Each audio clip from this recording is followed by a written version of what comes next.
Dear audience, my name is Kai Radilak. I'm a business chief consultant with SAP Germany. I'm happy to share with you some thoughts and experiences how to make best use of artificial intelligence in public services. If you talk about artificial intelligence, we are overwhelmed by highest expectations. We expect predictions. We want brand new insights.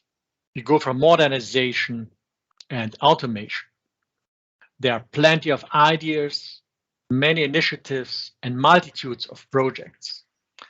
Government departments or whole governments are setting up their AI strategies.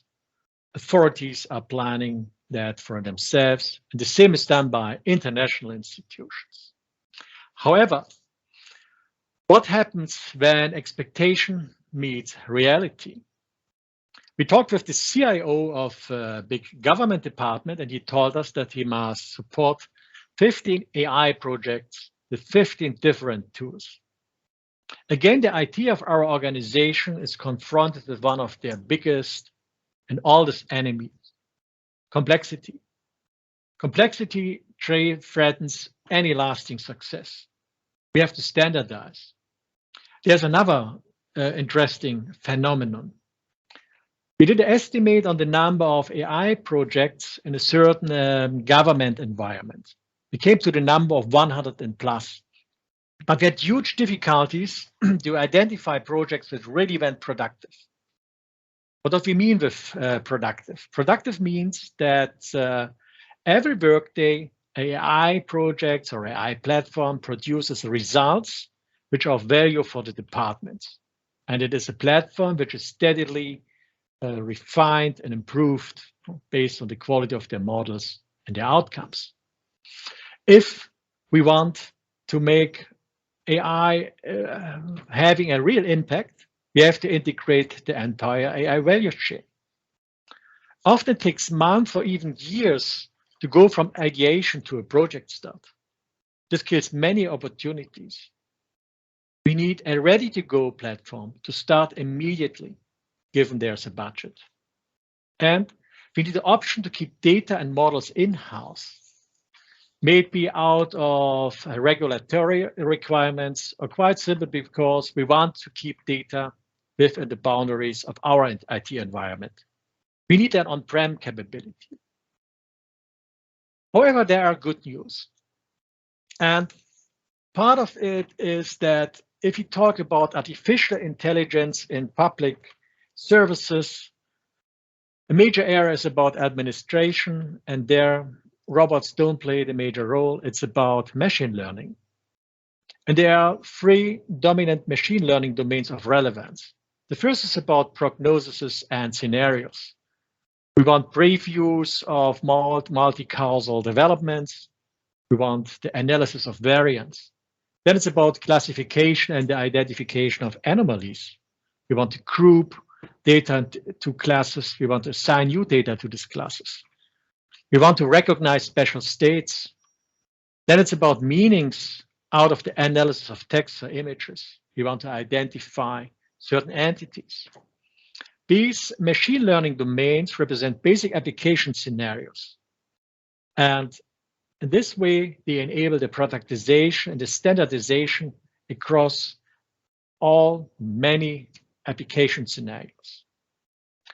This, dear audience, leads me to the case for a universal AI platform, a ready-to-go platform for multitudes of AI projects use cases.